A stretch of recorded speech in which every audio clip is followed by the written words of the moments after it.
Madame, Messieurs, chers téléspectateurs, bienvenue dans Arcane, votre rendez-vous avec les profondeurs cachées de la spiritualité africaine. Aujourd'hui, nous mettons le cap sur Cotonou au Bénin, véritable berceau du vaudou, pour pénétrer l'un de ses espaces les plus secrets, les couvents. Loin des clichés et des fantasmes, les couvents du vaudou constituent le cœur battant de cette tradition millénaire. Ce sont des sanctuaires où l'on apprend à dialoguer avec l'invisible, à comprendre les lois de l'univers, mais aussi des lieux d'éducation, de discipline et de transmission culturelle. Mystère pour certains, réalité tangible pour d'autres, ils sont à la fois école, hôpital spirituel et centre de régulation sociale. Pour éclairer notre regard, nous recevons une voix autorisée, Sa Majesté Wendo Mabou, au dignitaire du vaudou et surtout dépositaire d'un héritage ancestral. Avec lui, nous allons lever le voile sur ce que représentent les couvents, leur organisation, leur rôle dans la communauté et leur impact sur la vie des initiés comme sur la société tout entière. Préparez-vous donc à un voyage au cœur du sacré, entre mystère et réalité des couvents du vaudou. Depuis Cotonou, alors Sa Majesté, ôtez patois et bienvenue. Oui, peut-être pour frère Yamsi, peut-être à tous ceux qui nous suivent à l'instant, et peut-être à nos différents abonnés de nos différentes pages officielles, peut-être à nos techniciens, parce que sans eux, nous ne pouvons pas faire cette émission. Et vous voyez, avec la distance, ça ne nous a pas empêché de faire cette émission. Et nous remercions aussi tous ceux qui ont l'habitude de nous suivre et tous ceux qui ont l'habitude de nous accompagner par rapport à ce combat. Et au pas tout le monde. Il faut dire qu'actuellement, tu es au Bénin dans le cadre des obsèques de ta génitrice qui nous a quittés, n'est-ce pas, en pleine période de Kemet Reconnexion. Alors, comment se sont déroulées les obsèques de cette autre matriarche de ce côté-là? Oui, effectivement, que la nouvelle a été annoncée et ça a été un peu douloureux. Bon, un peu douloureux et quand on reste beaucoup plus dans le profane. Sinon, c'est une transition. Il fallait que ce soit les géniteurs qui partent d'abord pour mieux nous éclairer le chemin. Et c'est vrai que ça a été annoncé au cœur de Kemet Reconnexion. On était dans les préparatifs. On avait même déjà commencé Kemet Reconnexion quand la nouvelle était malheureusement arrivée. Et c'est vrai qu'il fallait que je reste finir les activités de Kemet Reconnexion avant de venir ici pour ces funérailles. Effectivement, j'ai été sur les lieux et sain et sauf par la grâce de nos ancêtres, par la clémence de nos ancêtres bienfaisants, bien sûr. Et le 23 passé, le 23 dernier, on a fait les cérémonies d'enterrement. Donc, elle a été enterrée. N'oublions pas qu'elle occupe la place d'une reine et d'une matriarche. Et étant la maman d'un roi, elle est obligatoirement reine. Elle l'est même avant que je ne vienne prendre le flambeau du royaume que j'incarne aujourd'hui. Donc, et après l'enterrement, il y a les rituels, et les funérailles, les cérémonies qui concernent les funérailles qui poursuivent. Et après l'enterrement, on a fait les rituels du 3e jour. Après le 3e jour, on a fait les rituels du 7e jour. Et là, on est dans les rituels du 11e jour. On va continuer jusqu'au 21e, jusqu'au 28e jour. Et qui forment un mois lunaire. Et les cérémonies vont continuer comme ça. Les cérémonies concernant les funérailles vont continuer jusqu'au 3 mois lunaires, c'est-à-dire 28 fois 3. Donc, et c'est toujours dans le processus de la vivification de son cas. Donc là, actuellement, on est au cœur des funérailles Et chez nous, étant en tant que reine, et on ne va pas peut-être aller jeter son corps dans la tombe et venir s'asseoir. Il y a tout un processus de Thierry qui continue et nous sommes au milieu de ça. Et ça va finir bientôt par la clémence de nos ancêtres, bien sûr. Merci. Il OK? faut dire également que nous allons remercier, n'est-ce pas, grandement, dans un premier temps, tous les participants de Kemet Télévision, de Kemet Reconnexion, autant pour moi, n'est-ce pas, qui ont tenu à t'apporter un soutien tant moral, psychologique et même financier. Et par la même occasion, remercier, n'est-ce pas, tous ceux des abonnés du monde entier, n'est-ce pas, qui ont compati à cette douleur et t'ont apporté la modeste contribution tant morale que psychologique et même pour certains financiers. Oui, bien évidemment, parce que quand la nouvelle était arrivée, c'était, comme je le disais à l'entame, au cœur de Kemet Reconnexion et les sœurs et frères qui étaient présents se sont manifestés, que ce soit au niveau des vœux, au niveau des prières et même financièrement pour m'accompagner et afin que nous puissions aider ou bien nous puissions assister du moins sur la matriarche dans sa nouvelle transition, parce que la mort n'est rien d'autre qu'une transition, afin qu'elle puisse joindre le royaume sacré des ancêtres, l'océan sacré des ancêtres de l'autre côté. Donc, il y a beaucoup de nos frères, et précisément au niveau de Kemet Reconnexion, qui m'ont beaucoup soutenu. C'est déjà même au début de chaque activité, il y a la prière Kamit, qui est toujours orienté du début jusqu'à la fin, et vers la vérification du cas de la matriarche, de la reine. Et en dehors de ça, il y a beaucoup d'autres abonnés, beaucoup d'autres Kamites. Et je peux dire que toute la communauté Kamite, les appels, les messages d'encouragement, de soutien, les vœux, les prières, et même les soutiens au niveau des finances, nous ne pouvons que les remercier. Déjà même qu'elle fait déjà partie des incarnés. Elle fait partie déjà même pendant son deuil. C'était une foule, une grande population. Je ne pouvais jamais imaginer que la reine pourrait mobiliser autant de monde pendant son deuil. Donc, si elle a pu réunir autant de personnes, ce qui veut dire que déjà de son vivant, pendant cette vie existentielle, elle a quand même mené ce combat que nous défendons tant et qui est cher pour nous autres Kamites, et ce qui a permis que déjà même à partir des témoignages, et les témoignages n'en parlons pas. Donc déjà avec les rituels et les cérémonies qui ont commencé son cas sur le processus d'être vivifié dignement, et quand elle sera de l'autre côté, et à partir de la parcelle divine qu'elle nous a laissée ici, que tous ceux qui ont contribué d'une manière, que ce soit financièrement à travers les intentions, les vœux, les prières et autres, que tout ce qu'ils ont dépensé pour accompagner sa transition, son voyage vers le royaume sacré des ancêtres, tout ce qu'ils ont dépensé comme énergie, que ce soit énergie spirituelle, énergie physique et même dans les finances, que tout cela soit doublé et qu'elle les accompagne, qu'elle les assiste et qu'elle les bénisse abondamment au terme. Une matriarche pouvant en cacher une autre, on va partir de Cotonou au Bénin pour Yaoundé au Cameroun, où également notre matriarche Nangonjoy, pour ne pas la citer, a traversé pour aller rejoindre les ancêtres bien connus des abonnés et des téléspectateurs de Kemet Télévision pour avoir fait beaucoup d'émissions ici. Alors depuis hier, à travers l'émission Sagesse Kamit, nous avions commencé par lui rendre cet hommage, n'est-ce pas, mérité, digne de la prêtresse du Muvungu qu'elle était, Matriarche Nangonjoy.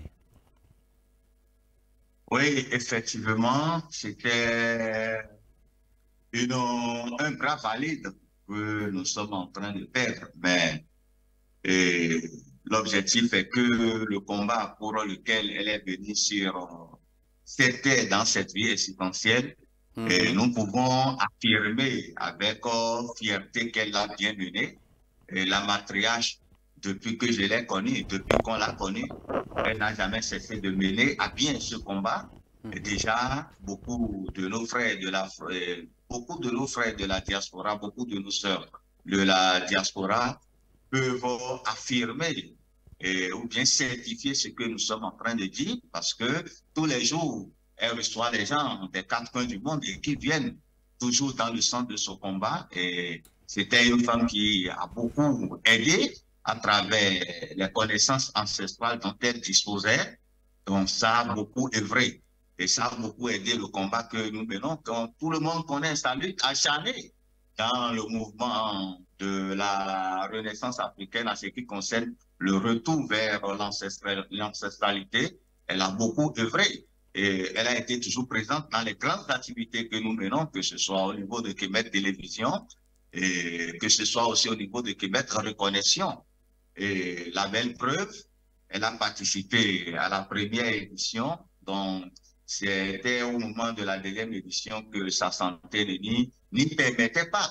Donc, on peut dire que de là où elle se trouve aujourd'hui, et nous pouvons affirmer parce que ce qui a été demandé par nos ancêtres dans cette vie, elle les a respectés. Elle a mené une vie selon les lois de la maths. Elle a pratiqué la magie et qui est la spiritualité authentique. Elle est restée dedans. Elle est partie avec. Bon, elle n'est pas partie avec. Elle est restée dedans. Elle a pratiqué jusqu'au dernier jour et elle nous a laissé cet héritage. Donc, ce qui serait bien pour mieux l'aider, pour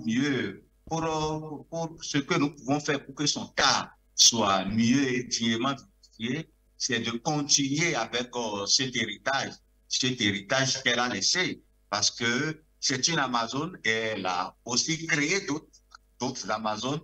Vous êtes d'accord avec moi, beaucoup de gens se sont déplacés, venus au Cameroun pour se faire initier au Mevungu, s'approprier des valeurs initiatiques, des valeurs sociales, des valeurs civiques et morales du groupe initiatique de la matriarche qu'est le Mevungu. Et nous avons connu beaucoup d'autres prêtresses à travers elle, c'est-à-dire que c'est elle qui les a initiées, les a installées en tant que prêtresse. Donc son œuvre va toujours perdurer. Et ça va rester dans la mémoire de tout le monde, et que le combat puisse véritablement continuer et que sa transition de l'autre côté nous éclaire davantage afin que nous puissions mener à bien ce combat qui est le nôtre et que nous menons depuis des années, et que son cas soit doublement vérifié au thème. Voilà, au TEP Majesté, nos voix continuent de se lever pour accompagner la matriarche Nangodjoy dans le panthéon de nos ancêtres, et que les bougies que nous allumons tous les jours, que ce feu continue, n'est-ce pas, de brûler, où elle se retrouvera de l'autre côté. Voilà, Majesté, nous allons entrer donc dans le vif du sujet de ce matin dans l'émission Akan, au cœur des couvents du vaudou. Mystère et réalité, telle est la thématique que nous abordons dans le cadre de cette autre édition. Alors, Majesté, nous entrons comme ça là de plein pied dans la thématique sur le plan de la définition et de l'essence. Que faut-il entendre par couvent du vaudou dans la tradition béninoise dans un premier temps et dans la tradition africaine de façon générale, pour poser les bases?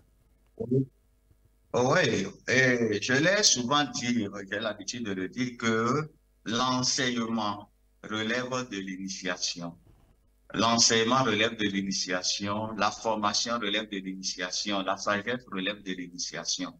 Dans les couvents vaudous, et comme nous avons l'habitude de l'appeler dans nos langues ici culturelles, ici de l'air culturel à Diatado du moins, et Rumpame, Runtome, Rumpé, Vaudoumpé, donc ce sont des mots qu'on utilise dans nos différentes langues maternelles pour désigner les couvents vaudous. Représentent les écoles, les lycées, les universités.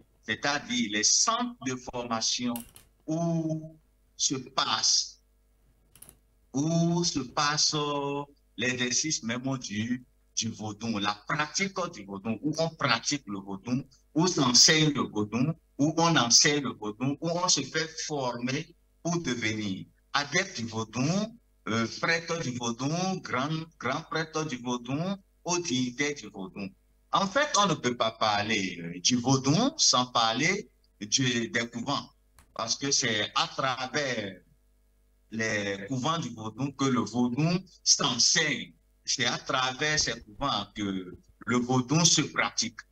Et c'est vrai que aujourd'hui, utiliser le mot couvent est un peu abusé.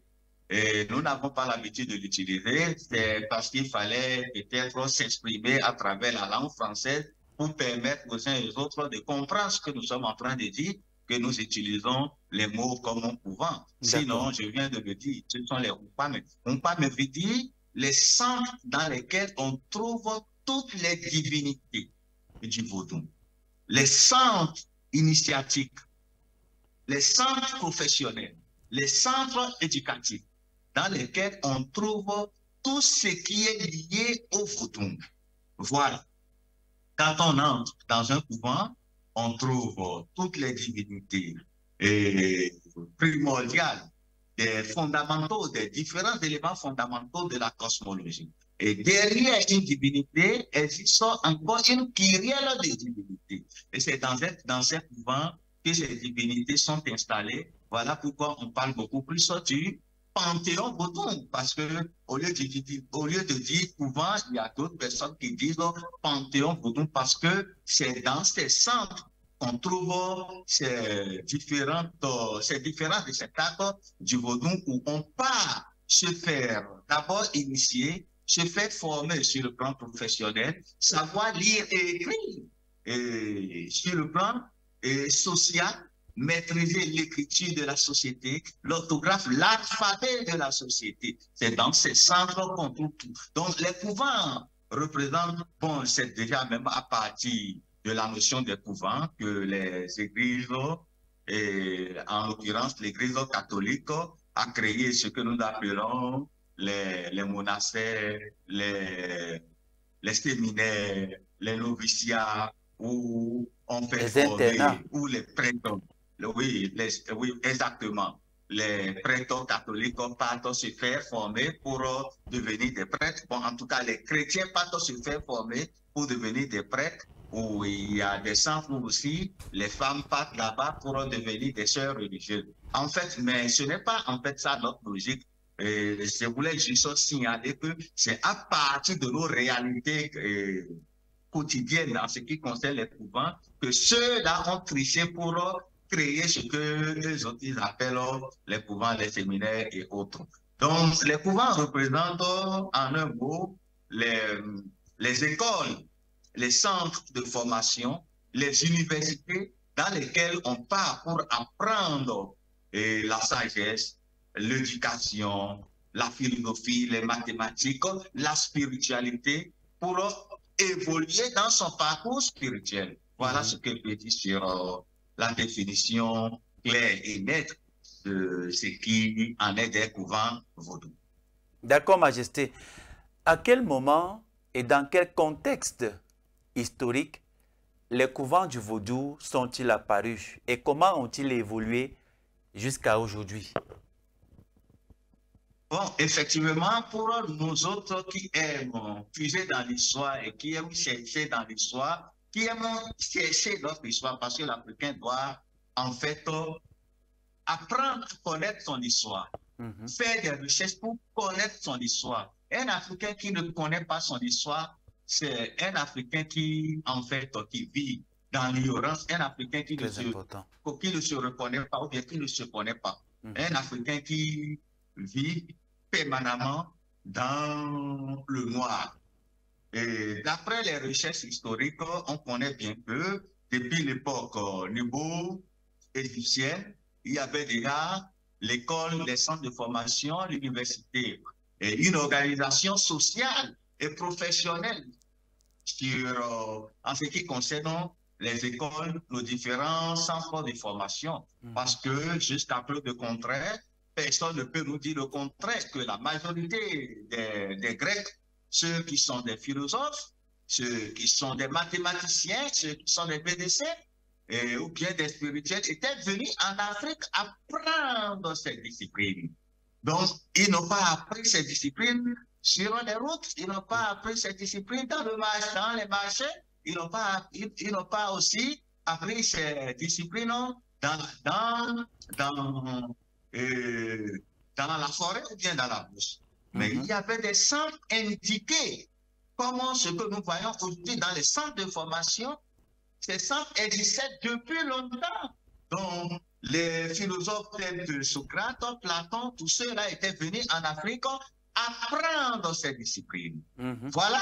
Donc, c'est toujours ce qui se passait dans l'ancien temps que nous voyons aujourd'hui dans les différents couvents vaudoux aujourd'hui. Pourquoi? Parce que après la chute de l'Empire lugo-égyptien, nos ancêtres ont pris les différentes routes à travers les différents traits migratoires. Il y en a ceux qui se sont installés dans les régions du Golfe du Bénin. Quand je parle des régions du Golfe du Bénin, je parle du Togo, du Ghana, du Nigeria et du Bénin. Donc, étant des initiés, connaissant les valeurs dont leurs ancêtres connaissent, arrivés dans ces zones, ils ont recréé ces centres de formation. Ils ont recréé ces centres de formation, ces écoles de formation, ces centres de formation et ces centres de formation professionnels et ces centres d'initiation.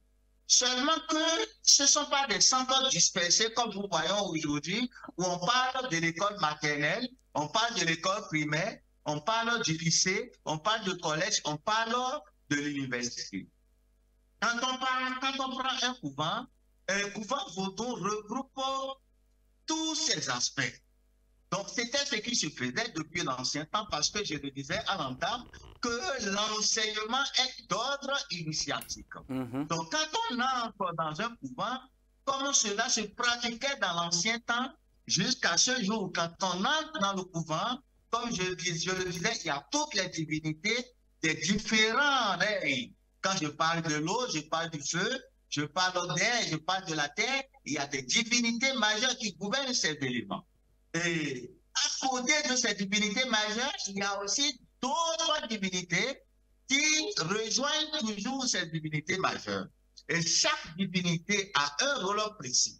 Il y a la divinité qui gouverne la philosophie, par exemple, il y a la divinité qui gouverne la sagesse, il y a la divinité qui gouverne le phare, il y a la divinité qui gouverne l'éducation, il y a la divinité qui gouverne les formations professionnelles. Voilà pourquoi il y a les divinités qui gouvernent les sciences politiques, il y a les divinités qui gouvernent la morale, il y a les divinités qui gouvernent l'administration. Donc, toutes les divinités, on les rencontre dans les couvents. Donc, quelqu'un qui entre dans un couvent pourra apprendre, par exemple, la philosophie, déjà même que dans nos différents couvents, on ne sélectionne pas les activités parce que les couvents sont là pour permettre, favoriser le développement holistique de l'être humain, afin de vivre selon sa vision du monde. Parce que quand on regarde les couvents, vous allez voir que après l'installation, dans chaque société, on trouve les couvents. Dans chaque groupe clanique, on trouve les couvents. Dans chaque royaume, on trouve les couvents. Dans chaque famille, grande famille, on trouve les couvents. Pour dire que la famille, la société, le groupe clanique, c'est-à-dire la société, le royaume ne pouvait pas évoluer sans le couvent. La belle preuve, les rois qui étaient comme les dirigeants politiques, qui étaient comme les présidents de l'époque, passaient obligatoirement par le couvent.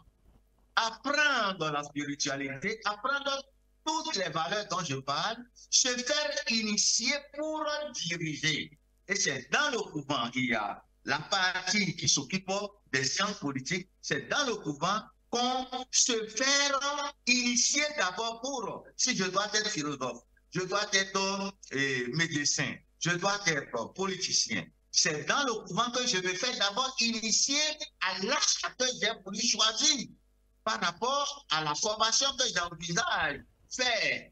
Et quand je choisis de faire les initiations qu'il faut pour ça, et maintenant l'apprentissage commence. Au fur et à mesure que j'évolue dans la formation professionnelle, exactement de cette même manière aussi, j'évolue spirituellement parce que on n'enlevait pas la spiritualité d'une formation, tout est intégré. Voilà pourquoi il disait que l'enseignement est déjà d'ordre initiatique. C'était comme ça que les couvents se sont installés parce que nos ancêtres ont compris que on ne pouvait pas mener une vie sans éducation, sans enseignement. Et l'enseignement ne peut pas se faire dans la rue, l'enseignement ne peut pas se faire dans la forêt.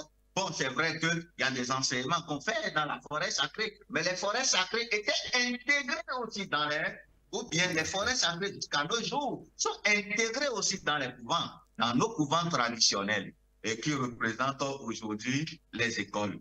Donc, ce qui veut dire que la présence des couvents vaudou aujourd'hui dans beaucoup d'endroits, ce ne sont pas des pratiques récentes, ce sont des trucs qui se faisaient depuis l'époque pharaonique. Et quand je parle des couvents, je parle des Runtomens, des Rumpoué, des Rumpamens, des Vodoumpoué et autres. Ce sont des mots que j'utilise, hein. Ce sont des mots qu'on utilise toujours pour désigner les couvents. Ce n'est pas seulement au Bénin que ça s'observe. Quand on entre au Cameroun, quand nous prenons la matriarche Nangonjoy, que son cas soit dignement vérifié, et elle a un couvent. On a eu le temps, on a eu la chance d'y visiter plusieurs fois. Son couvent est en Zili où elle enseigne l'art de gouverner le foyer, de diriger le foyer, l'art culinaire, tout ce qu'il faut, l'art vestimentaire, comment il faut fabriquer tel habit à partir de tel élément de la nature. Et à côté de cela, il y a l'enseignement. Et là-bas même, la médecine s'enseigne. L'art des plantes, comment il faut connaître et identifier les plantes. Donc, c'est un couvent. Et quand on sort de là, on part à Toum, chez le Dara à Souzok. Il y a tout un dispositif qui est similaire à ce que nous trouvons dans nos couvents vaudous. C'est la même organisation. Là-bas, il y a les adeptes, il y a les prêtres, il y a les grands prêtres. Donc nous allons revenir sur l'histoire. Et quand on parle aussi chez les Bobok, on était à Boumakak, excusez-moi si je prononce mal oui. le nom du village. Hein? Botmakak, si je prononce mal le nom, excusez-moi. Oui, chez le Bobok Badeng, il a aussi un couvent. Et dans son couvent, il y a tout. Il y a même une partie de la forêt sacrée. Donc, ce sont toutes ces choses qu'on trouve dans un couvent. Voilà. Donc, ce n'est pas seulement le Bénin. Je voulais juste dire que toutes les spiritualités authentiques, tous les groupes initiatiques authentiques qui ont tiré leur origine, leur profondeur dans la spiritualité primordiale, parce que nous avons une seule spiritualité en Afrique. Parce que toutes les spiritualités de l'Afrique convergent dans le même sens. La vie en harmonie avec les fondamentaux de la cosmologie, avec les éléments fondamentaux de la cosmologie. Il n'y a pas cette spiritualité en Afrique qui peut s'écarter de l'eau, qui peut s'écarter de l'air, qui peut s'écarter du feu, qui peut s'écarter de la terre. Donc, toutes les spiritualités authentiques de l'Afrique observent toujours les mêmes règles. L'enseignement se passe dans les centres professionnels, dans les centres qu'il faut. Et ce sont ces centres que nous, généralement, nous désignons par groupe initiatique et autres. Mais quand on entre dedans, on trouve que c'est la même chose. Donc, le vaudou, je l'ai toujours dit, que c'est juste l'appellation. C'est ce que nous pratiquons ici et ailleurs, selon les lois cosmiques, selon les lois mathématiques. Voilà. Et donc, l'apparition des couvents aujourd'hui peut être considérée comme la reconstruction des temples initiatiques jadis visibles dans l'Égypte antique. Exactement. exactement comme la reconstruction parfaite des temples initiatiques, les temples au niveau égyptien que nos parents fréquentaient. En fait, c'est ça, les couvents vaudous. Vous avez tout compris. D'accord. Alors, Majesté, sur son organisation interne, parlant des couvents justement, comment est structuré un couvent du vaudou? Existe-t-il à l'intérieur des grades, des étapes ou bien des rôles bien définis en son sein? Oui, bien sûr. Avant même d'entrer dans les grades et autres, permettez-moi quand même de parler un peu de ce qu'on peut trouver dans un couvent. Quand on prend un couvent vaudou, et non seulement, et comme je disais tantôt, que les couvents ont beaucoup plus un volet spirituel parce qu'on ne peut pas écarter la spiritualité de toutes les activités que nous menons. Donc, dans chaque couvent, nous avons les grandes divinités, les divinités majeures qui gouvernent chaque aspect, chaque pont de la vie. Quand on entre dans un couvent, on doit trouver les divinités qui gouvernent le feu, l'air, la terre et l'eau. En dehors de ça, nous avons aussi d'autres divinités parce que derrière ces divinités, j'ai souvent l'habitude de le dire, il y a une kyrielle de divinités. Donc, quand on entre dans un couvent, dans la cour centrale, on peut trouver aussi la divinité Bou. On doit trouver la divinité Bou. Au centre, avant d'entrer dans un couvent, on trouve déjà la divinité Toleba, qui représente, voici aussi un autre aspect, qui représente la divinité que nous appelons Sphinx, parce que à l'entrée des temples, pendant l'époque pharaonique, il y a toujours Sphinx qui est à l'entrée de la vallée des morts. Donc cette représentation est toujours présente aujourd'hui à l'entrée de chaque couvent, le Gunlegba. Le Legba, qu'on appelle le Gunlegba, c'est-à-dire le Legba qui gouverne, qui est en fait le messager, l'ange gardien, le protecteur de ce couvent. Et avant que quelqu'un entre dans ce couvent, c'est le Legba qui fait le scanner de la personne. Parce que quand tu es doté de mauvaises intentions, tu ne peux pas entrer dans un couvent. Tu dois passer d'abord par le scanner. Et si tu ne dois pas entrer en même temps, tu es déjà sélectionné et tu fais demi-tour. Maintenant, à l'intérieur des couvents, il y a des formations. Il y a la sagesse, il y a la philosophie, et il y a les métiers professionnels tels que la vannerie, la peinture, la menuiserie, l'art plastique, la musique, le chant, comment jouer les tambours sacrés. En tout cas, toutes les disciplines que nous pratiquons actuellement dans la vie quotidienne. Il y a tout à l'intérieur des couvents. Et il y a le phare. Maintenant, quand tu entres dans un couvent, tu entres en tant qu'adepte, tu entres en tant que Roussi, en tant que Vaudoussi, en tant que Rumbi, c'est-à-dire comme nous avons l'habitude d'entrer à l'école. À l'école maternelle, nous entrons en tant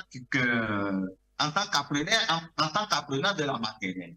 Après la maternelle, nous partons au cours primaire en tant qu'écolier, n'est-ce pas? Et maintenant, après, nous partons au collège en tant que collégien ou bien au lycée en tant que lycéen.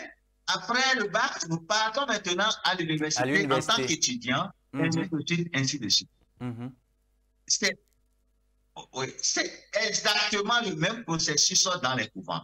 Quand tu entres en tant qu'adepte simple du Vaudou, si tu choisis une formation, si c'est le fait que tu choisis, tu vas d'abord te faire initier pour ça. Et si c'est les vertus de Zapata que tu choisis, tu vas d'abord te faire initier pour ça. Et maintenant, à côté de ça, l'enseignement commence. Dans le couvent, c'est tout un processus. Nous avons notre alphabet, nous avons notre écriture, qui est beaucoup plus enseignée dans le phare. Et cette écriture n'est pas loin des hiéroglyphes.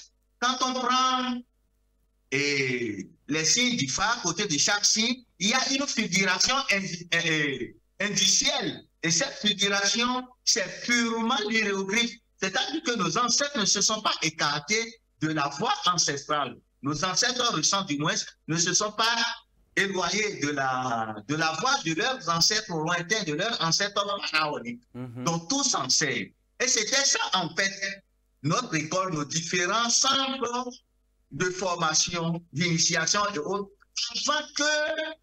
avant l'époque coloniale, parce que on allait à l'école, on se faisait former, on sortait en tant qu'un citoyen accompli. Et on partait dans la vie quotidienne pour non seulement se battre à travers ce qu'on a appris, et on ne le faisait pas seul, parce que les couvents ont beaucoup plus un volet communautaire. C'est que tout s'articulait autour d'une même vision du monde, autour d'une seule vision du monde. Parce que quand on dit couvent, c'est le couvent de la société, c'est le couvent de la communauté, c'est le couvent du groupe crânique. Ce n'est pas le couvent d'une seule personne.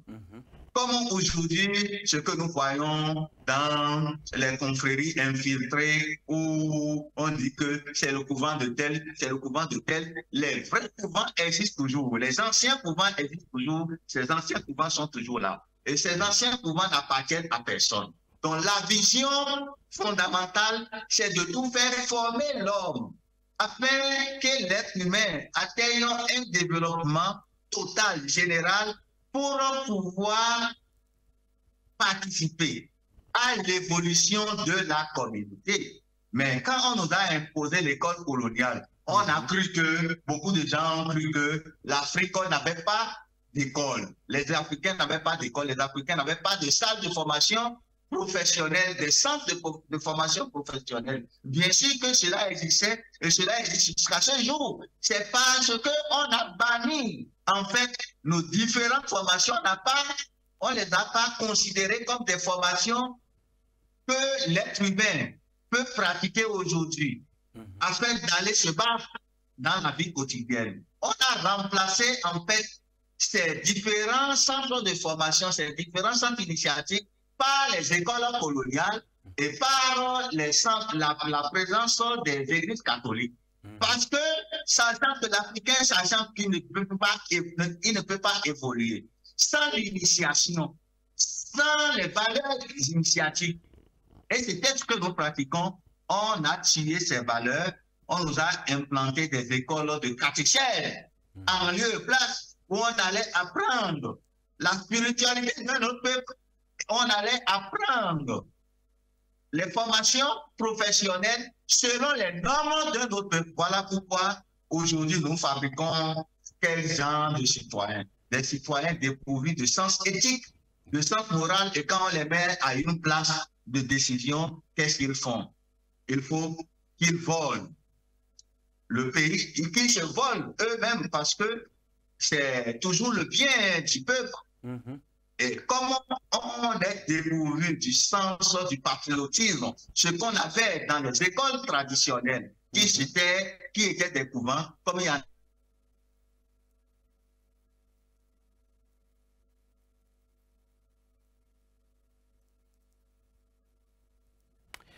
Voilà, on va prendre très rapidement une transition et puis on retrouve Majesté pour poursuivre l'émission et parler notamment sur le plan de l'admission et de l'initiation qui peut entrer dans un couvent et comment se déroule le processus d'admission ou d'initiation.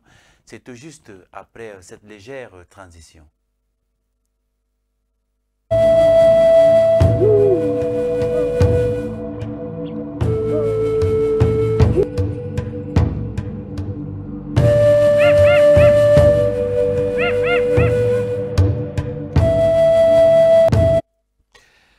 Au cœur des couvents du vaudou, mystère et réalité, telle est la thématique que nous abordons ce matin dans le cadre de l'émission à Cannes depuis Cotonou pour Sa Majesté Windu Mabou. Et ici, nous sommes en studio, le studio bleu de Kemet Télévision. Alors, Majesté, je vais te permettre donc de chuter sur le volet que tu développais avant de passer justement à la prochaine question, notamment sur le plan de l'admission et de l'initiation. Oui, donc toujours du côté de l'organisation dans le couvent, quand j'étais déjà dessus, je disais tantôt qu'on entre dedans en tant qu'adepte on se fait initier pour ce qu'on veut faire et on continue ses enseignements dans ce sens. Et maintenant, après l'adepte qui est le Rumvi, le Vodunsi ou bien le Rumvi, il y a maintenant le prêtre. C'est-à-dire, quand tu finis les enseignements primaires, tu entres maintenant dans les enseignements qu'il faut, qui doivent faire de toi un prêtre. Tu vas devenir plus tard un prêtre. Et ce que les gens que nous appelons des noms. C'est exactement la même stratégie, comment dirais-je, le même processus que beaucoup de gens ont triché, où on entre en tant que séminaliste, après on devient prêtre, après prêtre, vicaire ou bien ainsi de suite. Mais ça, c'est le même processus qu'on retrouve par exemple aujourd'hui dans l'église catholique. Catholique, mais c'est chez nous qu'ils ont triché ça, parce que c'est ce que nous pratiquons. D'accord. Si déjà que c'est chez nous qui sont venus apprendre la spiritualité, ils ne peuvent que s'inspirer de ce que nous faisons pour pouvoir s'imposer. Donc maintenant, quand tu commences les enseignements secondaires, ça fait de toi maintenant un prêtre, et des gens que nous appelons des noms, et chez les afro-descendants, c'est-à-dire en Haïti, Cuba, Brésil et autres, on les appelle des Rougans. Vous voyez un peu. Donc, après l'étape de Rounon, tu continues encore pour devenir un grand prêtre. Les grands prêtres, ce sont ceux-là que nous appelons des Rounongans. Des Rounongans qui sont comme, en fait, les proviseurs de lycée. Ils sont comme les directeurs d'école et autres. Parce que ce sont les Rounongans qui dirigent le couvent. Ce sont les Rounongans, du moins, qui dirigent les couvents. Donc, ce sont les Rounongans qui ont la possibilité ou bien qui sont instruits, du moins, pour installer maintenant les Rounongans, c'est-à-dire les prêtres, comme on dit que les grands prêtres de l'autre côté installent les prêtres. Donc, c'est exactement pareil. Donc, après l'étape de grand prêtre, tu peux, en évoluant toujours dans les initiations, devenir un haut dignitaire. Quand tu atteins le rang des hauts dignitaires, c'est-à-dire tu fais déjà partie des têtes couronnées, mais Blatana, donc les têtes couronnées, et à partir de là, tu fais déjà partie du collège des sages qui peuvent élaborer des programmes qui seront exécutés dans les couvents et dans les groupes initiatiques. Et on peut aussi appeler les couvents les groupes initiatiques, les centres où tout s'apprend. Mais malheureusement, aujourd'hui, dans beaucoup de couvents qui ont vu le jour après, l'affaire professionnelle n'est plus trop... Ils mettent seulement l'accent sur le volet initiatique, l'aspect spirituel. Alors que dans un couvent, on ne peut pas séparer les deux. Mais dans les vrais couvents authentiques que nous connaissons et que nous dirigeons aujourd'hui jusqu'à ce jour, les vertus capitales qui se pratiquaient depuis l'époque au niveau égyptien continuent d'être pratiquées. Et donc, quand tu atteins le niveau des hauts dignitaires, c'est-à-dire que tu fais partie des grands sages, du collège des sages, et tu es éligible maintenant pour postuler, par exemple, pour devenir l'empereur mondial du monde. Et voilà. Donc, voici un peu l'organigramme du couvent. Et dans le couvent, tout fonctionne normalement. Et il y a des étudiants, ceux qui sont à la médecine, et passent leur temps à apprendre et à connaître les vertus des plantes, évoluer avec comme quelqu'un qui passe s'inscrit dans une faculté de médecine ou bien de pharmacie. C'est exactement comme ça. Ceux qui ont choisi le phare continuent. Il y a un certain nombre d'années qu'il faut faire pour atteindre le niveau des Bokono, c'est-à-dire des prêtres du phare. Et quand tu deviens Bokono du phare, quand tu deviens prêtre du phare, tu peux aussi continuer pour devenir grand prêtre du phare, Bokono Gan. Et tu continues ainsi. Et avec les activités, toutes les activités, et comment il faut soigner telle chose, comment il faut pratiquer tel développement, tout s'enseigne sur place et tu évolues avec. Voilà un peu comment les activités s'organisent dans les différents couvents. D'accord. Sur le plan de l'admission et de l'initiation, comme je le disais tantôt avant la transition, qui peut entrer dans un couvent et comment se déroule le processus d'admission ou d'initiation? Est-ce que tout le monde peut accéder au couvent? Est-ce qu'une fois qu'on y est, nous pratiquons exactement la même initiation? Le processus initiatique est le même pour tous les candidats? Est-ce qu'il y a certains qui peuvent se dire qu'une fois le titre de prêtre acquis, on n'a plus besoin d'aller à haut dignitaire ou alors à empereur du vaudou? Donc nous allons commencer par qui peut entrer dans un couvent? Quel est le processus d'admission? Qui peut entrer au couvent? Pour répondre à ça, tous les Africains peuvent entrer au couvent et doivent obligatoirement entrer au couvent. Tous les Africains doivent entrer au couvent parce que depuis le temps de nos ancêtres, l'enfant qui vient au monde doit obligatoirement entrer au couvent, entrer dans un groupe initiatique, le groupe initiatique de sa société. Obligatoirement, tous les Africains doivent entrer au couvent, se faire initier pour se faire former. Et maintenant, quand on entre dans un couvent, on ne volue pas à la bébête, on ne volue pas dans l'ignorance, on ne volue pas dans le noir. Je l'ai toujours dit que l'enfant qui vient au monde depuis l'époque pharaonique passe par des initiations, comme l'initiation aux femmes. Tu entres dans le couvent, la première des initiations, c'est-à-dire, bon, il y a déjà une initiation qui est la reconnaissance à l'égrégore ancestral qui se passe déjà depuis l'entrée du couvent. Et maintenant, quand tu entres dedans, la première des initiations, c'est l'initiation aux femmes. Il faut qu'on te découvre, il faut que tu te découvres et que tu connaisses les divinités avec lesquelles tu es venu dans ce monde, que tu puisses connaître ta prédominance élémentaire. Et quand tu connais maintenant, dans le couvent sur place, on connaît ta divinité. Et là, maintenant, tu pars te faire initier. Après l'initiation aux femmes, on connaît tes divinités, on connaît les divinités avec lesquelles tu es venu. Parce que sur le plan spirituel, ne sont pas constitués de la même manière. Et quand on découvre maintenant, on t'oriente vers tes divinités.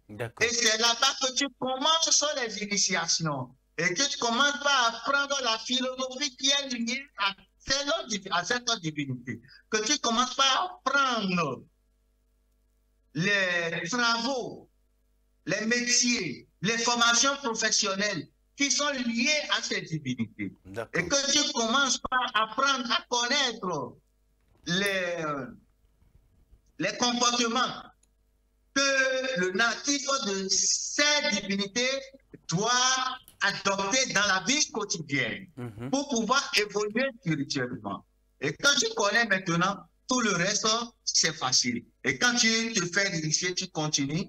Et si tu ne fais pas demi-tour, simple, tu vas devenir prêtre. Et quand tu deviens prêtre, et si tu n'es pas un paresseux, parce que l'objectif en Afrique, ce n'est pas de s'arrêter. Ce n'est pas de s'arrêter, c'est de rester permanemment dans son parcours initiatique. Dans son parcours initiatique afin de devenir plus tard ce que nous appelons communément avatar. Que tu puisses atteindre le nirvana, le sommet, afin de recommander. Parce que si tout le monde s'arrêtait au niveau des prêtres, qui sont ceux qui vont initier les grands prêtres, si tout le monde s'arrêtait au niveau des grands prêtres, qui sont ceux qui vont initier les hauts dignitaires, vous voyez, donc il faut évoluer. Parce que l'objectif en Afrique, c'est d'être libre. C'est l'Africain dans la spiritualité, c'est ce être qui est capable de se prendre en charge plus tard sans passer par quelqu'un. Mais quand tu restes tranquille, tu seras toujours dépendant. Ce n'est pas ça, en fait, la spiritualité africaine. Il faut évoluer, évoluer, évoluer et atteindre un plus grand niveau d'élévation spirituelle. C'est ce qui est d'ailleurs recommandé, parce que l'Africain ne doit pas, en fait, se préoccuper de son petit métier, de sa petite famille, de ses enfants, ou bien de laisser un héritage matériel à ses enfants. Au-delà de cet héritage matériel, il faudrait que tu puisses vivre de telle enseigne que, après ta mort, tu sois digne d'être divinisé. Il faudrait que tu deviennes toi-même une divinité. C'est ce qu'on demande. Que tu deviennes une divinité. Et que cette divinité soit profitable pour ta communauté, pour ta société, ton groupe organique. C'est ça, en fait. Et on ne peut pas devenir une divinité sans une élévation spirituelle. Exactement. Voilà pourquoi la majorité de nos ancêtres qui ont beaucoup évolué dans les initiations, n'est-ce pas, qui deviennent des totems? Qui deviennent des totems et que leur communauté continue d'utiliser à cet instant, ce qui veut dire qu'il peut arriver un moment où ta communauté peut faire face à une difficulté. Et sur l'aspect humain, tu ne peux pas résoudre ce problème. Maintenant, avec ton évolution spirituelle, tu peux décider de t'incarner dans un animal, dans un végétal, pour aider ta communauté à régler un problème. C'est un exemple que je donne. Là, tu deviens un totem. Parce que tu as vécu selon les normes initiatives et tu es allé en haut. Et tu peux décider de l'aspect que tu pourras prendre. N'est-ce pas? Donc, même chose pour les gens qui ont les élévations, qui connaissent les élévations spirituelles et tout, et qui, après la mort, de l'autre côté, dans le royaume des ancêtres, ne sont plus soumis à la loi du karma, c'est-à-dire ne reviennent plus sous l'effet de la réincarnation, mais ils décident de venir accomplir une mission spécifique pour aider leur communauté. C'est ça, en fait. Quand tu n'es plus sous les dettes karmiques, tu peux décider de comment tu vas venir. Je veux venir dans ce monde en tant que, pour aider ta communauté, aider ta descendance. Voilà. Donc, c'est ça l'objectif. C'est ce que tout le monde doit mettre dans la tête. Je dois évoluer spirituellement pour, en fait, transcender le matériel. Devenir, en fait, comment dirais-je, le manifeste. Parce que le manifeste s'est manifesté en moi. Pour ne plus croire à un Dieu barbu, pour ne plus croire à un Dieu trinitaire, pour ne plus croire à un Saint-Esprit, pour ne plus croire à un Fils de Dieu, à une Vierge Marie, mais que toi aussi, en tant qu'étincelle divine, en tant que parcelle divine, que tu puisses décider de te manifester. Et c'est ce que nos ancêtres font. Je peux me manifester dans une pierre pour venir aider ma communauté. Je peux me manifester dans un rocher, dans un arbre, pour venir aider ma communauté. Mais cela ne peut qu'arriver sans l'élévation spirituelle. Et cette élévation spirituelle, on ne peut que la voir dans les centres de formation spirituelle, dans des écoles de formation spirituelle qui sont des couvents. Voilà. D'accord. La vie quotidienne et la discipline dans le couvent, Majesté. À quoi ressemble la vie quotidienne à l'intérieur d'un couvent et quelles sont les principales règles et disciplines qui sont respectées? Au-delà de son caractère sacré et des enseignements qui y sont dispensés, comment vivent les gens au quotidien au couvent? Est-ce qu'ils vivent comme des personnes lambda? Se lèvent-ils le matin, brossent leurs dents, déjeunent et vaquent à d'autres activités? Le soir, peuvent-ils prendre un verre de koutoukou? La vie quotidienne dans le couvent, comment est-ce que ça se passe concrètement et notamment la discipline qui y règne? Oh ouais, la vie quotidienne, elle est vraiment organisée et c'est là-bas qu'il y a l'ordre et la rigueur. Et vous allez voir que en dehors des formations, toutes les formations que j'ai citées, quand quelqu'un se lève dans un couvent, au-delà des activités communautaires qui doivent se faire, c'est-à-dire l'entretien des locaux, balayer, désherber, laver les assiettes et autres, chacun part maintenant s'orienter dans la formation qu'il a choisie concernant cette divinité. En dehors de ça, il y a des formations d'ensemble. Un homme, par exemple, dans le couvent, c'est tout un exemple que je donne, hein. Un homme, un jeune homme, on commence déjà par lui enseigner l'exercice du foyer conjugal. Tu es un homme, voilà comment on garde son foyer, voilà comment il faut se comporter devant sa femme, voilà comment il faut se comporter devant ses enfants. Les formations au niveau de l'agriculture, tu dois connaître, tu dois apprendre à connaître les variations du temps, et le climat et tout, à quelle période je dois cultiver. Et pour cultiver telle chose, quels sont les rituels que je dois faire, quelles sont les divinités que je devrais solliciter, quels sont les rites donc autant de choses au niveau de la jeune fille, l'apprentissage du foyer, comment il faut préparer, parce que dans le couvent, il y a l'art culinaire. Et quand tu finis ta formation par rapport, tu fais la formation du jour, par rapport à ce que tu as choisi, tu reviens maintenant apprendre l'art culinaire, comment tu dois préparer et dans quelles conditions tu dois préparer pour que ce que tu prépares soit effectivement, que la nourriture que tu prépares non seulement soulage la famille, mais que cette nourriture soit un médicament pour tes enfants, et ta famille, tes enfants et pour la communauté. Et les soirs dans les couvents, il y a là-bas à parler pour chacun partage ses expériences. Maintenant, dans le couvent, en fait, quand les gens sont dispersés dans leurs activités, dans leur niveau, parce que celui qui est au premier niveau ne veut pas travailler avec celui qui est au deuxième niveau. Tu restes au premier niveau et le soir, sous la palabra, les gens se réunissent où chacun expose d'abord ses difficultés et on débat, les gens apportent des conseils et autres, on partage les expériences. Et c'est en fait par là qu'on construit en fait le communautarisme. Et quand je sors du couvent, je dois savoir que tous les gens qui m'entourent forment un avec moi, que c'est ma famille. C'est pas que si je mange ou chez moi, mon voisin qui est à côté de moi et qui est mon frère ne doit pas manger. C'est au couvent qu'on t'apprend les valeurs et les bienfaits qui sortent de ces actes.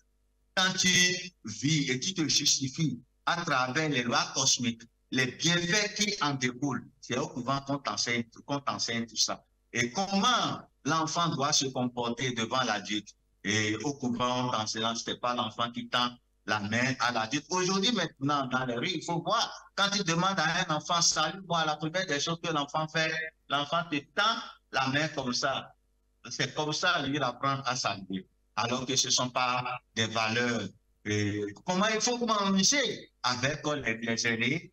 Dans ma langue, on dit souvent que l'enfant qui mange régulièrement avec les aînés, c'est cet enfant qui sait comment on se lave les mains. Donc, il y a beaucoup de choses qui s'enseignent. C'est purement une organisation. Au-delà de l'aspect éducatif, ce que tu apprends, ou bien de l'aspect académique, parce que tu apprends à lire et à écrire. Tu apprends à construire, tu apprends à faire ceci. Au-delà de cela, il y a les valeurs morales, les valeurs éthiques qui sont enseignées. Et quand tu sors, tu deviens effectivement un être accompli. Voilà. Et donc, les savoirs et les connaissances sont transmis de façon générale aux initiés. Exactement. Bon, retenons que dans le couvent, la pratique du vaudou, bien la pratique les pratiques, bon, les pratiques se font sous deux aspects. Les pratiques se font dans le couvent sous deux aspects. Il y a d'abord les connaissances ésotériques. Et maintenant, il y a les connaissances ésotériques. Donc, les connaissances ésotériques, c'est ce que tout le monde peut savoir ce qui est accessible à tout le monde. Et c'est ça, les enseignements qu'on fait ensemble. Que dans les connaissances ésotériques, il y a là la vannerie, le levage, l'agriculture, la médecine, et le savoir-vivre, le savoir-faire, et la philosophie, la sagesse, tout ça, tout le monde peut y accéder dans le pays. Maintenant, à côté, il y a la connaissance ésotérique qui relève maintenant de l'initiation et du décret initiatique. Celui qui est au premier degré ne peut pas venir apprendre spirituellement les enseignements de celui qui est au second degré. Ainsi de suite. Et c'est ainsi que ça évolue.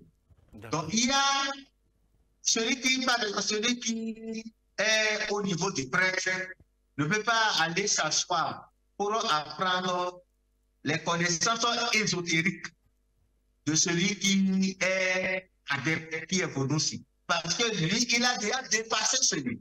Et il connaît déjà ça. Donc, il reviendra peut-être enseigner celui-là, lui montrer les notions que lui a appris en attendant que l'adepte vienne à son niveau.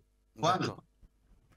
Avant d'aborder le volet social, abordons la dimension spirituelle. Quel est le rôle du couvent, justement, dans la relation entre l'homme, les ancêtres et les divinités du panthéon vaudou? Je n'ai pas bien entendu, s'il te plaît. Je n'ai pas bien entendu la question. Oui, je disais que, avant d'aborder le volet social, nous allons aborder le volet spirituel. Quel est le rôle du couvent dans la relation entre l'homme, les ancêtres et les divinités, justement, du panthéon vaudou? Oui, bon, d'abord, le rôle du couvent, c'est d'abord vraiment le plus grand rôle du couvent parce qu'en tant qu'homme, en tant que profane, quand tu entres dans le couvent, on va quand même essayer de t'expliquer que la matière que tu es, la chair que tu es, le matériel que tu es, n'est rien. Et que tu dois apprendre à transcender cette matière, à transcender le matériel que tu es. Tu dois apprendre à connaître que ce matériel n'est rien d'autre que le corps des expériences. Et ce qui doit t'intéresser d'abord, c'est le subtil qui est en toi, les corps subtils que tu représentes, les corps subtils qui alimentent le matériel. Et quand tu connais déjà ça, tu es fixé, là tu deviens maintenant un étudiant du couvent. Et tu ne peux pas connaître ses vertus sans passer par le culte des ancêtres. Parce que ce sont des ancêtres qui sont des mandataires au sein des divinités du couvent. Et pour le savoir, le couvent met sur place tout état d'enseignement pour te montrer, te justifier que tu es soit la réincarnation ou bien l'incarnation d'un ancêtre. Et que tu représentes ou bien tu es une parcelle divine. Et que tu as l'obligation de travailler et que cette parcelle divine puisse devenir une boule vibratoire. D'accord. À travers le culte des ancêtres. Et cette boule vibratoire, les gens qui vont venir après toi ou bien les gens que tu vas engendrer doivent en profiter, l'utiliser comme toi aussi tu as profité de tes ancêtres pour avoir les vertus spirituelles de ce couvent. Et tu connais ça maintenant, toi-même tu reconnais que déjà de ton vivant, tu es un ancêtre. Et que tu dois tout faire pour devenir un ancêtre méritant. Le couvent te met à ta disposition tous les enseignements initiatiques pour avoir cette élévation. Et quand tu connais maintenant ça, le couvent te met maintenant en face des divinités. Parce que ce sont des ancêtres qui sont des mandataires auprès de ces divinités. D'accord. Et quand tu pars vers ces divinités, si je pars, un Africain par exemple, qui part vers Marie, s'assoit, prier, prier, prier, prier, Marie ne va pas le regarder, Jésus ne va pas le regarder, parce qu'il n'y a pas de mandataire. Il n'y a pas de mandataire africain pour Marie, il n'y a pas de mandataire africain pour Jésus et les autres saints. Vous allez voir quand les autres ils prient, en voulant prier Jésus ou bien Marie, c'est telle chose, priez pour nous, c'est telle chose, priez pour nous. Ou bien, maintenant, le couvent te permet maintenant de connaître, ou bien, mettre à ta disposition les arcanes majeures nécessaires qu'il faut utiliser pour appeler, évoquer ses ancêtres, afin qu'ils puissent venir nous mandater auprès de ces tâches qui sont des divinités, auprès de ces guerres, parce qu'il faut invoquer l'énergie, l'entité, et que l'entité vienne habiter dans le réceptacle. Et tu ne peux pas y arriver sans passer par les normes de tes ancêtres. Utiliser l'eau, c'est toujours, ça fait toujours partie des pratiques de nos ancêtres. Parce que ce sont nos ancêtres qui nous ont montré comment il faut faire la libation. Ce sont nos ancêtres qui nous ont donné les codes initiatiques qu'il faut pour évoquer quelle divinité. La divinité est là, mais il faut que tu reçoives l'initiation, il faut que tu connaisses les incantations, les mantras qu'il faut prononcer pour que la divinité se manifeste. D'accord. N'est-ce pas? Donc, cette relation, elle est purement étroite. C'est que le couvent te permet de te découvrir, de te lever au-delà de la chair, au-delà des intérêts personnels, individuels. Et que tu deviennes comme un ancêtre, et l'ancêtre veille sur sa communauté. Que tu deviennes en fait de ton vivant cet esprit, un esprit, une divinité. Et comme ça, tu peux facilement communiquer avec tes ancêtres. Et en communiquant avec tes ancêtres, tu découvres les codes de la société, du groupe pranique, des divinités qu'il te faut. Si tu ne connais pas tes ancêtres, tu ne peux pas entrer dans une forêt sacrée pour solliciter l'énergie des végétaux, parce que les grégores ancestrales se retrouvent dans les végétaux, dans les divinités, dans la terre, dans tout ce que nous avons autour de nous. Et ces codes s'apprennent dans le couvent. D'accord. Voilà. D'accord, Majesté, sur l'impact social, en dehors de l'aspect spirituel, quel rôle social et communautaire jouent les couvents du vaudou, non seulement dans la société béninoise, mais dans la société africaine, dans un contexte où la quasi-totalité des Africains n'acceptent pas entrer dans les couvents, ils ne savent même pas de quoi il s'agit. Alors comment cette société-là bénéficie de cet enseignement que subissent ceux qui acceptent d'entrer dans le couvent, sur l'impact social? Voilà, c'est parce que nous avons tourné le dos, que nous avons ignoré ces différents couvents que nous demeurons toujours dans l'ignorance et nous cherchons notre salut, notre développement auprès d'une autre communauté. Où nous nous inscrivons dans une autre vision du monde qui ne reconnaît pas nos codes de développement. Parce que nos codes de développement se retrouvent déjà dans nos centres de formation traditionnels que nous appelons le couvent. Parce que l'Africain ne peut pas diriger l'Afrique sans connaître l'Afrique.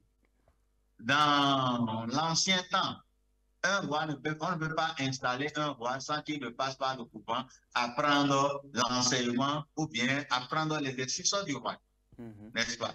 Et quand il apprend l'exercice du royaume, il connaît les codes, les divinités qu'il peut solliciter, les ancêtres qu'il peut solliciter pour mieux diriger son pays, pour mieux diriger son royaume. Aujourd'hui, depuis que nos dirigeants ont tourné le dos à tout ça, là, ils ont commencé par prêter serment selon la vision du monde d'un autre peuple ou bien des autres peuples. Généralement, en Afrique, ils prêtent serment selon la vision du monde des autres peuples, pas seulement d'un autre peuple. Vous allez voir un président qui veut prêter serment, jure ou bien prête serment sur le Coran ou bien, et bien sur la Bible aussi. Et quand tu prends la Bible, il y a le Nouveau et l'Ancien Testament.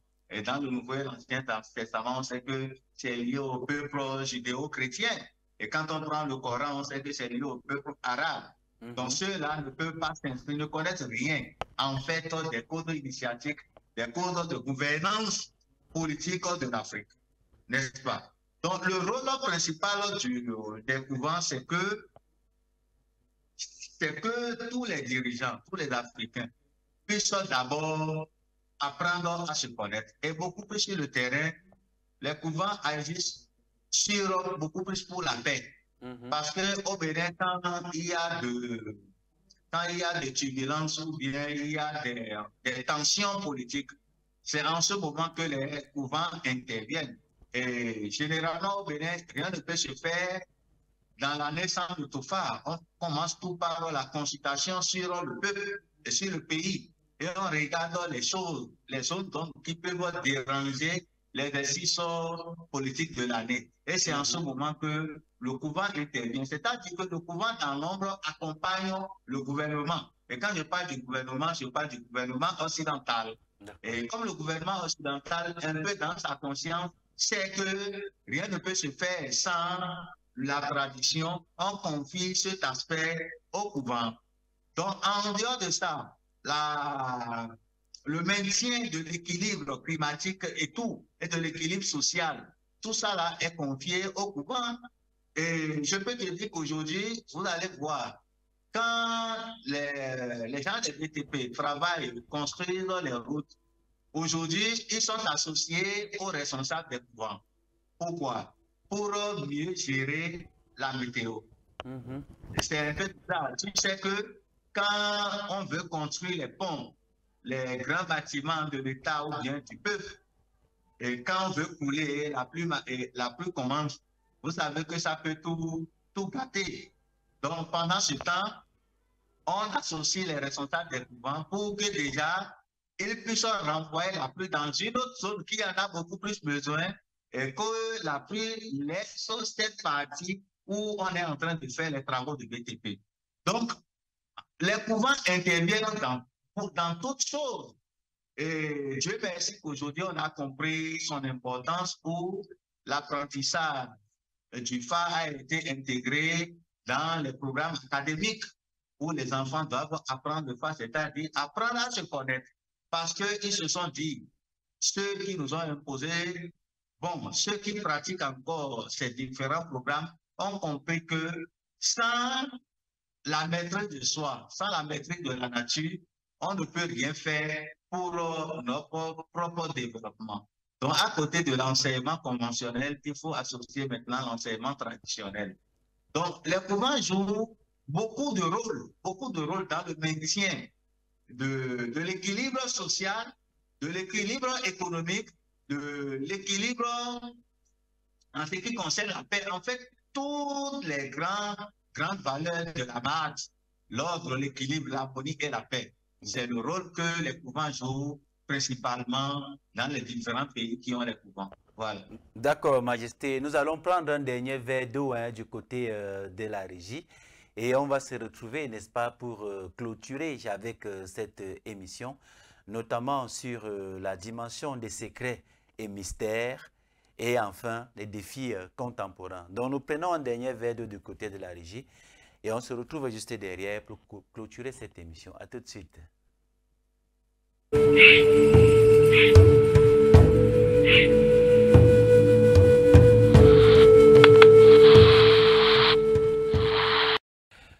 Nous nous acheminons inexorablement vers la fin de cette émission de Akan avec Sa Majesté Wendo Mabou, aux dignitaires du Vaudou depuis Cotonou au Bénin. Alors, Majesté, deux préoccupations encore avant de sortir de cette magnifique émission sur le plan des secrets et des mystères. On parle souvent des mystères des couvents. Que peut-on dire de cette dimension qui échappe à l'œil du profane, Majesté? Oui, effectivement, il y a les mystères du couvent. Et le couvent reste et demeure toujours le couvent. Nous n'allons plus commettre l'erreur que certains de nos ancêtres ont commis en divulguant certains secrets. Et bien évidemment, et ces secrets aujourd'hui nous ont valu ce que nous sommes aujourd'hui. Depuis l'époque pharaonique, ceux qui étaient venus apprendre la philosophie et qui sont venus apprendre la philosophie, les mathématiques, la médecine, la spiritualité et autres, et qui n'ont pas eu le temps de finir parce qu'ils étaient restés rien que dans la dimension ésotérique. Mais à leur retour, ils sont partis en transformer pour en faire cet enseignement, pour en faire du moins leur enseignement, et c'est ça qu'ils nous ont imposé plus tard, après avoir nous réduit à néant. Aujourd'hui, ce que nous allons demander aux uns et aux autres, c'est de tout faire pour se rapprocher des groupes initiatiques, se faire initier pour pouvoir en fait maîtriser l'équilibre cosmique, les lois de la nature, découvrir tout ce qui est caché derrière les réalités apparentes. Je l'ai souvent dit que la spiritualité en Afrique, c'est vrai, ça ressemble à la sauce Congo Chobi, qui est une sauce des Bassas. Les Bassas qui sont du Cameroun précisément, de la zone du littoral, n'est-ce pas? Et Bongo Chobi, quand on regarde la sauce, c'est une sauce qui a l'air noire, tellement noire. Mais quand tu y goûtes, c'est tellement délicieux, tu n'auras plus envie de laisser même le plat. Donc c'est exactement pareil avec la spiritualité africaine. Quand tu viens et tu vas découvrir les bonnes choses qui sont cachées dedans, tu auras envie de toujours venir dans les couvents, apprendre à te connaître, apprendre à connaître l'univers, apprendre à connaître les réalités, apprendre à connaître les mystères cachés derrière les choses qui t'entourent. Parce qu'en Afrique, n'est-ce pas, dit-on, tout vit et tout vibre. La table même que tu as dans ta maison, tu ne sais pas l'énergie qu'elle incarne. Ou bien, la peinture que tu as mis dans ta chambre, tu ne sais pas l'énergie qu'elle incarne. Le miroir que tu as placé dans ta maison, tu ne sais pas l'énergie qu'elle incarne. Comment il faut canaliser ces énergies. Et c'est seulement à travers le processus initiatique, le processus des couvents, des groupes initiatiques, que tu pourras apprendre à connaître ces choses, autant de choses. J'ai l'impression que là-bas, les images ne tournent pas. Allô, Majesté? Oui, ça va très bien ici. Justement, pour terminer sur les défis contemporains face à la modernité, aux religions importées et à la mondialisation, quels sont aujourd'hui les défis que rencontrent les couvents du vaudou et comment y font-ils face?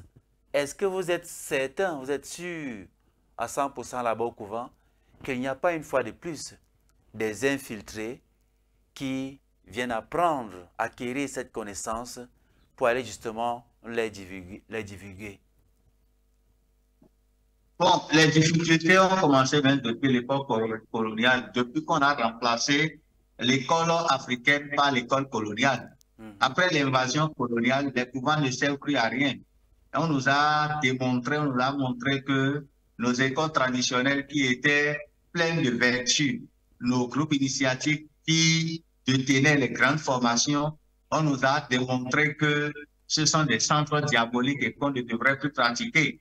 Et à quel prix on a forcé, ridiculisé, tué, maltraité, humilié nos ancêtres afin qu'ils deviennent des êtres, comment dirais-je, manipulés. Ils sont allés s'inscrire dans les écoles que les autres appellent, ce sont des écoles que le législateur connaît. Si on doit dire que tu as quel diplôme et si tu n'as pas fait l'école coloniale, présenter tel et tel diplôme de l'école coloniale, c'est que les gouvernements ne connaissent pas. Il n'y a pas de recrutement qu'on peut faire aujourd'hui dans des États des États coloniaux, parce que nous sommes tous dans les États coloniaux. Il n'y a pas de recrutement qu'on peut faire à partir des connaissances de nos écoles traditionnelles, à partir des connaissances de nos couvents. Vous voyez un peu. Et comme ils ont réussi à faire ça et à imposer ça, les gens ne trouvent plus, les gens ne trouvent plus trop l'importance des couvents. Ils préfèrent aller dans des écoles coloniales, allier les diplômes pour peut-être aller, alors que nous autres, c'est pas en fait le travail pour l'État qui est important, mais travailler pour sa communauté. Apprendre les valeurs de la nature, se connaître sa société, connaître sa communauté et travailler pour sa communauté. Maintenant aussi, du volet spirituel, vous avez vu, pour toujours écraser le poids spirituel des couvents, ils ont créé des écoles catéchèses, des centres de formation où les gens partent apprendre à connaître la vie pour devenir pasteurs et devenir plus tard des brigands, des bandits, des bandits spirituels, faire de la natte à partir de la Bible et autres. Donc, et voilà autant de choses, autant de difficultés que les couvents rencontrent aujourd'hui. Et dans beaucoup de familles, dans beaucoup de sociétés, les couvents sont perçus aujourd'hui comme effectivement des centres où on pratique comment dirais-je, les centres démoniaques représentent les centres démoniaques. Donc, il est de notre responsabilité aujourd'hui à travers le travail que nous faisons, le travail que toi aussi tu fais d'ailleurs, d'édifier la conscience des masses et qui comprennent déjà que les couvents sont des meilleures écoles et ce sont ces couvents dont l'Afrique a besoin pour encore reprendre son identité. Que ce sont ces couvents dont l'Afrique a besoin pour encore s'affirmer comme elle a su le faire dans le passé et c'est encore possible, on pourra bien le faire. Et c'est vrai qu'au niveau des couvents, déjà même, non seulement il y a les infiltrés qui viennent se faire initier, mais les infiltrés qui viennent dans les couvents se faire initier, c'est généralement l'erreur et la négligence de certains prêtres ou bien grands prêtres ou bien du moins l'ignorance parce qu'il y a certains grands prêtres à qui quand les gens là viennent leur donner l'argent, vous allez voir sur les réseaux sociaux les blancs et autres entrer dans les couvents se faire initier parce qu'ils viennent donner de l'argent et à cause du matériel et autres. Certains prêtres, déjà maintenant ces prêtres, il faut qu'on aille questionner comment ils ont été formés, dans quel couvent ils ont été formés. C'est toujours de l'infiltration. Et maintenant, vous allez voir, surtout dans l'air culturel, à Gatado, au niveau du Bénin, du Nigeria, du Togo et autres, il y a des responsables des couvents qui sont vraiment des prêtres, des grands prêtres du couvent qui sont des francs-maçons, qui sont des rosicruciens.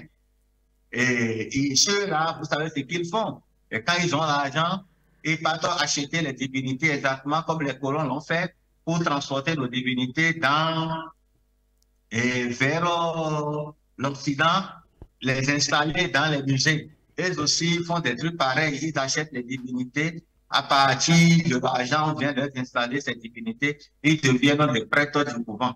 Donc déjà, si c'est un infiltré qui a déjà créé le couvent, est-ce que ce couvent aura encore les vertus ancestrales qu'il avait? Donc, il faut véritablement qu'on fasse un grand travail sur nous et qu'on puisse savoir déjà qui il faut initier, qui doit entrer au couvent. C'est là le plus grand défi, le grand défi à relever. C'est lui qui doit entrer au couvent parce qu'on a déjà abandonné le scan. Vous allez voir, il y a beaucoup de couvents qui n'ont même plus de toléba, qui n'ont plus de space à l'entrée. Donc, il n'y a rien à l'entrée. Celui qui vient, qui entre dedans, il est franc-maçon, il entre, il dépose son argent, il subit les initiations.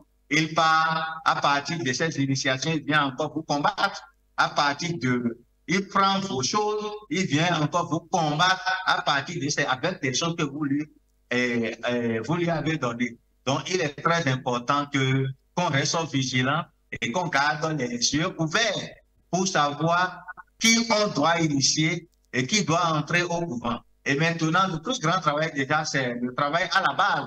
Et que chaque parent doit comprendre que la notion de notre vision du monde doit être enseignée, gravée dans la tête de l'enfant dès son bas âge, dès le ventre. Et que l'enfant commence déjà pas à appliquer, la maman du moins commence déjà pas à appliquer les enseignements du couvent sur son couvent. Et quand sur sa grossesse du moins, et quand l'enfant va sortir, et que c'est vrai, après l'école, il y a les vacances, il y a les congés, il y a les week-ends, il y a les couvents qui sont ouverts, et qu'on a eu quand même inscrit ses enfants, et que pendant les vacances, au moins 1 mois, 2 semaines, pendant les congés, 3 jours dans les couvents, pour découvrir les arcanes majeurs de leur communauté, de leur société et autres.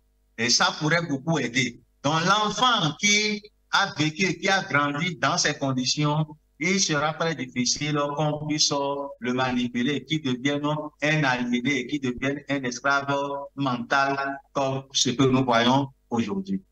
Voilà. Voilà, Majesté, pour sortir définitivement, face à ta caméra, quel est le message que tu adresses à la jeunesse africaine, cette jeunesse-là qui est le fer de lance de cette nouvelle Afrique que nous voulons tous pour nos enfants demain?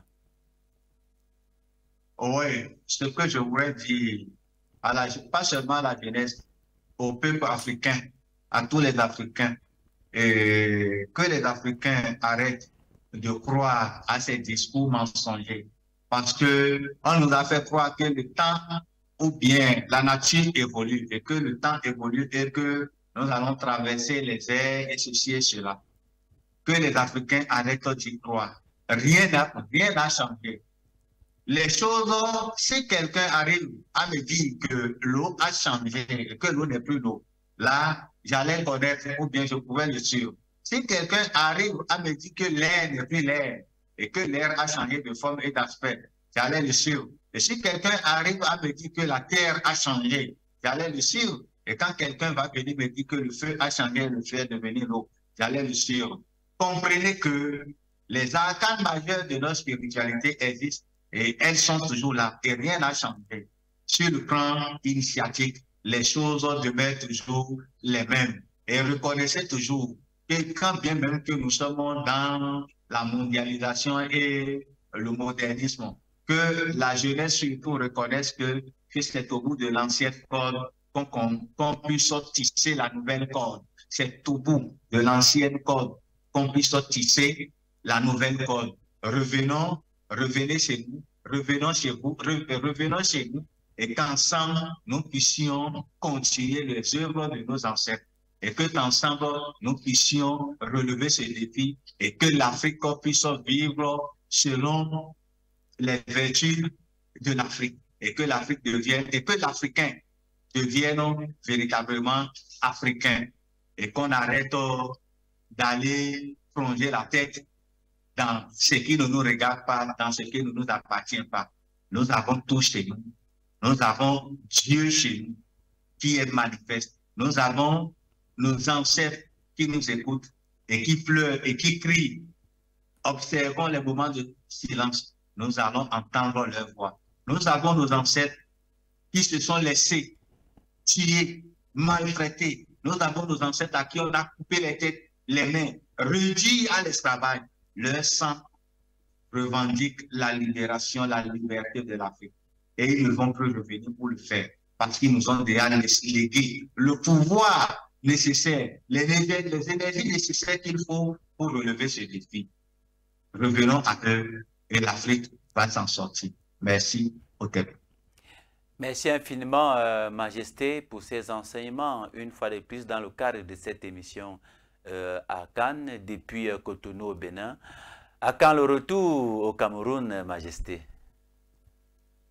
Bon, c'est vrai que nous sommes encore là, toujours pour continuer les funérailles de la matriarche de la reine, et aussi pour, on a aussi quelques initiations.